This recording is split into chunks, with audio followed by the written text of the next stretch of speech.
وای وقتم بره این مرکگم یه روز بکی خونه امی خونه ترتمیز کنیم نه جیرس نکن نه جور هیچی حالی نیه بره خانم سمیه مو بومم سفره ورگن که مو وشنه ومردم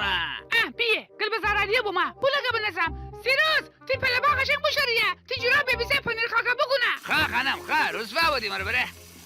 وای نرچی رو چایدی سمیه بمردم سیروز به خود عندی کردشم اصلا وقت نداشتم غذا چه کنم یعنی چی سمیه مو کارزجی هم خستم وشنم مردن تو غذا چندی؟ سیروز یه دقیقه دل بدر مو وقت نداشتم غذا چه کنم از بخچه گیلانی جوجه محلی سفارش بدم اولین غذای خانگی است خو غذان سارق تنچه هم ارسال کنه که مال مشتری است شما واسه نمی مارخاخورش نمی سر منت بنن همه دادن گمش کباب سفارش بدم تی مارخاخورشم پری شوی رسام که سمیه پارسال ای تا الان میپیرم من خونه رنگ نده هر موقع تو همه خونه مبله نوزدی پرده نوزدی ایسکو نرمی که ایتی تر گل دمیده بعدشو مشون دعوت بکنم همه رو زحمت بدن هیچ شنبه گیرم بابا